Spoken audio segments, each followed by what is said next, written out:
Back in episode 3 of SMS Ages, I said if there was one genre that any system of the era had to have, it was a series of sports titles. Well, if there are two genres that you have to have, the other one would be the space shoot-'em-up. In fact, I'm a little surprised it took Sega nearly 2 months to fill the gap in the launch lineup.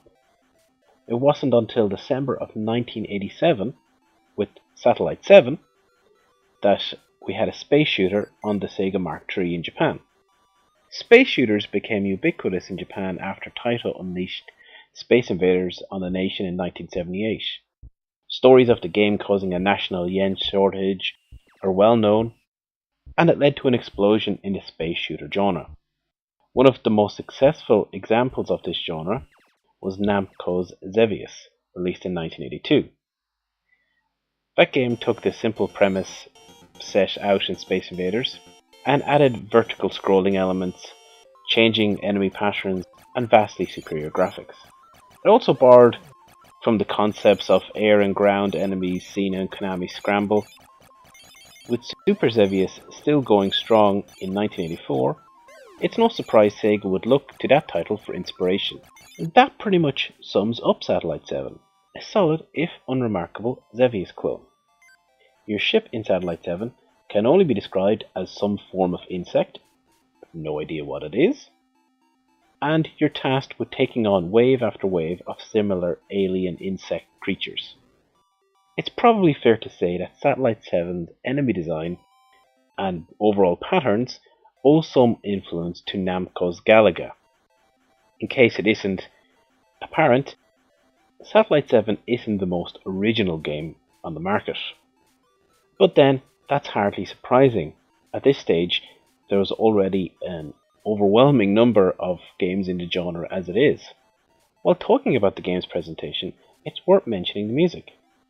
On its own merits, the music is nothing special, but it is one of Takahiko Ueba's earliest pieces of music for Sega. Uebo, often known as just Bo, and I think I'm going to stick with that because I'm fairly certain I've butchered his name, will go on to far greater things for Sega, including the soundtracks to Alex Kidd in Miracle World and Phantasy Star.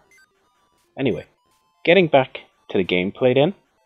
The game itself initially starts out over sea, where you only have to deal with aerial targets, but you soon make your way over land, where ground-based targets start attacking too. The ground-based targets can only be destroyed with bombs, so you have to constantly switch between your standard aerial gun and bombs for destroying enemy targets that are below you. Eventually you'll come across the game's boss, which is a giant enemy crab, and yes, you have to shoot its weak spot for massive damage. Once defeated, the game loops until you run out of lives. There's also some ship upgrades that can be collected, which are denoted by a series of coloured stars.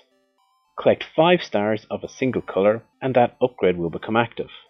Purple will increase your speed, red increases firepower, and green grants temporary invincibility. There are also yellow and white stars, but they don't give immediate kind of gameplay upgrades, instead they offer bonus points and extra lives. In my opinion, the best thing about Satellite 7 is its 2-player mode, which is the first simultaneous 2-player game on the system. In a nice touch, you can actually interact with the other player too, so you can actually mess up their game if you're so inclined. Today, it's very hard to recommend Satellite 7. Not only is it a by-the-numbers shoot-'em-up, but it also received a very limited release. After all, it only came out as a Sega card in Japan.